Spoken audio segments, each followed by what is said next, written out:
Hey everybody, welcome back to the channel. This is Teo the Blind Bassist, and on today's video I just wanted to talk a little bit about my political journey.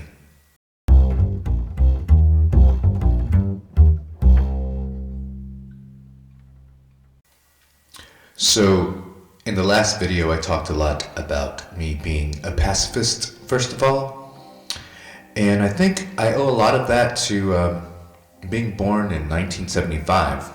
Because I was born just a couple of months after the fall of Saigon, the Vietnam War, and really I think that war changed American media in a big way, in which that was really the first war where the American media was on the front line, and actually you were able to see, I know this from talking to my parents, but you were able to see the horrors of war, and that's what got the public against it. So the prevailing thought was that getting into foreign wars was definitely something that needed to be avoided. So I felt like I was living in a time of peace. So I was a young child, and my real first memories after that were the political campaign of 1980, where it was Carter versus Reagan, and being from small town Texas, and watching Reagan speak, and having a very conservative father, of course he seemed kind of heroic in the way he delivered his speeches. Of course, being a trained actor, you would expect him to be that way. So then I also remember him the attempted assassination in 91. I guess I would have been about 6 years old, and that really kind of got me to root for him, really put me on his side quite a bit. And then fast forward 1983, in the school choir in elementary school, and of course it was all patriotic songs, and Pledge of Allegiance and Texas Our Texas, and definitely very influential on my patriotism. So, and I don't regret any of that. I'm still very much a patriot to this day. And so next we move forward, and my next real political memory is actually kind of a negative one. It was where I first started seeing the cracks in the hero that everyone tried to make Reagan out to be, and that was when he sent F-111s to go bomb Libya. And I think this was about 1986, I want to say, because I vividly remember, because I was really into models, model cars, model planes, and I had made a model of an F-111. I don't know if you guys remember, that's the jet fighter that had the wings that would spread open, and sometimes it could be closed or open. I thought it was really cool design. So I remember that very vividly. Going to bomb Gaddafi in 86, and that's when I started saying, is that really an appropriate reaction for what had been, I don't know, it just seemed over the top to me. Because, at that age, at 9, when I pictured bombing, I just pictured, Hiroshima, Nagasaki type cities completely destroyed. I had a poor understanding of those things, but still remembered it affecting me. And then continue forward, and remember seeing the Iran-Contra hearings, and just how Reagan looked so, I know, I just remember him saying, I don't recall. I do not recall. Made him seem like he was hiding something, made him seem senile, and just, I don't know. The whole thing, even though I didn't fully understand it, left a mark. So then we go forward to the George W. Bush presidency. The George H.W. Bush, the father, and in 88, and of course, proud Texan. So he had the convention here in Houston. So even though I saw the cracks in the beliefs of the Republicans, I still had, some sympathy for the hometown boy, even though I was still on the fence and, still not that invested in politics. But that would change as the next election in 92,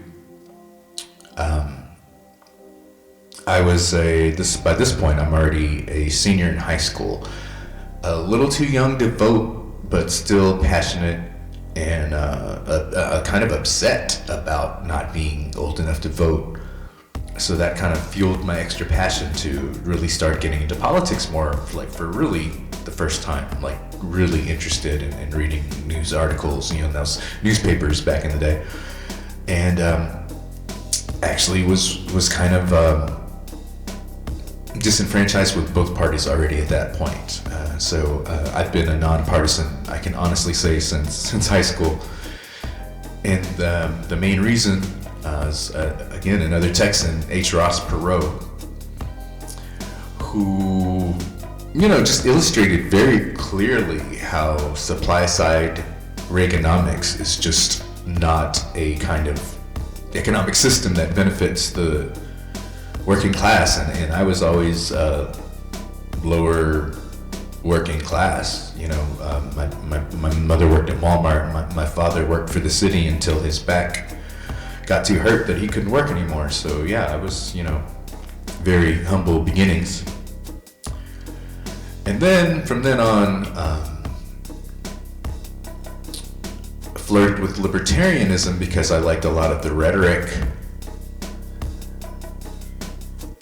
and was definitely against foreign wars. And then, of course, what really soured me about H.W. Bush was I was in 11th grade when, skipping back a little bit, I was in 11th grade when the first Gulf War began, and it was a big deal to me because, like I said in the beginning, I was born in 75, and the media, because of the results of Vietnam, was very anti-foreign intervention. And there was still a lot of that feeling back. I know you younger viewers may not, since 2001 we've been at war nonstop. Anyway, I'm getting off track. So early into high school, I also started getting more cracks in my I was very Christian fundamentalist, actually, Seventh-day Adventist. So I did have a lot of bigoted views towards Islam. I really did. And that's, courtesy of good old religion. Not trying to disparage anyone's religion, but just, the end result sometimes from when you think your religion is the only way, and it makes you a bigot, sometimes I think you maybe need to reevaluate. But I remember my first year in college, I met this girl, and I still remember her first name, Shaden. Beautiful girl. She was Palestinian, and really kind of opened my eyes to the truth about the modern nation of Israel and some of their policies and actions, as well as the policies and actions of the Palestinians. So that was kind of my almost direct education, firsthand education towards that. And also being a jazz musician, I was lucky to play with a lot of people from all around the world, people from Europe, people from Russia, people from Asia. And it was through that exposure that I was exposed to, because in America we're very sealed, we're very centered around only our nation. I think it's intentional, actually. So next we get into September 11th, and some of the rhetoric of, well, no, I'm forgetting, the election of 2000 was really disheartening to me, and that's where, for those of you who are too young to remember, that's, Bush versus Gore, where it came down to just Florida and just a few votes in Florida, and they were attempting a hand recount, and the Supreme Court intervened, and George W. Bush ended up becoming our president. They stopped the voting, which in my eyes, that means they stopped the democratic process. So those who think the election of 2020 was contentious, it's definitely, if you read American history, there's been a lot of contentious elections in history. So after September 11th and the country was united, I was maybe one of the minority, but I more thought of the actions of 19 terrorists to be more of an issue for the Federal Bureau of Investigation, or a criminal affair or criminal issue. But I know a lot of Americans were out for blood or out for revenge, and that's something that I don't hold in my morals. Like I said, I'm a pacifist, so I was hoping for minimal intervention, not a full-blown boots on the ground, sending armies over to Afghanistan. I'm no military expert. Please take everything I say with a grain of salt, but I was weary of that war, like I said, because of my childhood being very anti-war. And then we get to the war in Iraq, and that is where I really started being anti-establishment, definitely from both sides, because at the time I was still more leaning, I had given up leaning Republican after the 2000. I only leaned Republican because of the HW being from Texas, and I was under the assumption that HW was trying to reverse some of supply side economics, but then George W. Bush was talking about compassionate conservatism and had an immigration policy that I was more in line with, and there was no talk of wars at that time.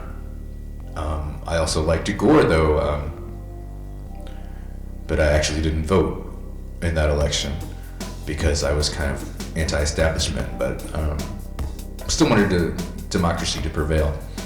So 2003, the war in Iraq, there was, for those who don't remember, and I've mentioned it in older videos, there was a lot of,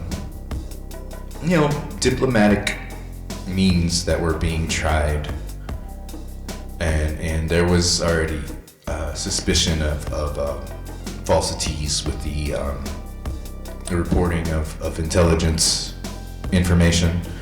That was known back then, and I remember it well. Like, they may try to not report on that now, but I remember back then there was already suspicion. The whole famous Colin Powell showing that supposed evidence of weapons of mass destruction, and there was a whole contentious arguments I would have with people back then, and I noticed it was always the people on the right.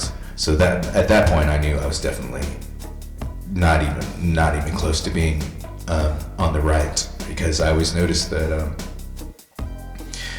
their values of back then it was called neoconservative, of expansionist, protect the oil, protect the corporations, all seemed opposite of my ideals, which I was more for the poor and for the working class. So in 2003, of course, when my This is 2 years before I went blind, also, mind you. And it was one of my great memory I have is all of us marching for peace, just in downtown Houston. It was the day where millions of people worldwide were marching against direct intervention in Iraq and for more diplomatic intervention rather than military. And I guess that's when I met a lot of people much further on the left and got introduced to their ideas. And I found a lot of ideas that I thought were very interesting. So that kind of opened my eyes to that. I was in the band Free Radicals at the time, who I guess if I think about it would be really what we were pushing for, and what the founder of the band, who was very political, was probably a libertarian socialist, is probably what I would say, or anarchist, which I'll get into terms in the next one of the next political blogs. So, and then 2005, the year I went blind. And that started a big adjustment period, which I'm sure, those of you in my audience who have experienced it know what I mean. Those of you who had loved ones know what I mean. There's definitely a learning curve. So for a while, before I was learning other technology, really, but this kind of continues my politics, because one of the few forms of entertainment I had, because television, this was before audio description, this was when technology was not very accessible on smartphones, especially if you couldn't afford an Apple product, which I could not. NVDA, a free software for, it's called Non-Visual Desktop Assistant, which is a freeware program, donationware, I guess I should call it, hadn't quite come to be yet, and JAWS, the blind technology screen reader that was available then was very expensive. It was mainly for commercial use. So my main form of entertainment was audiobooks, and exhausted all of the audiobooks at my local library. And one of the main subjects that I was always interested in, I read plenty of nonfiction as well, but I was really always into history and political science. So, in fact, my minor was sociology. I was a music major. And, of course, only having books to read, I got more and more into reading theory, political science, philosophy. And as anyone knows who has gotten into those subjects, you kind of start learning the non-Orwellian definition of political terms. And so that was my story of my political awakening. On the next video, I want to talk about this political terms and why I consider myself a leftist. And so please come back, please like, subscribe. Any questions, feel free to leave a comment or send me an email. Follow me, Instagram, Facebook, The Blind Bassist. Thank you guys for listening. Just want to get my opinions out there, and also in the near future, a little video about some of my influences, and one of the big ones, of course, is Helen Keller, who is even more radical than me. So, all right, let's. I look forward to making those videos for you, and come back soon. Appreciate it. This is Teo signing out. Peace and love.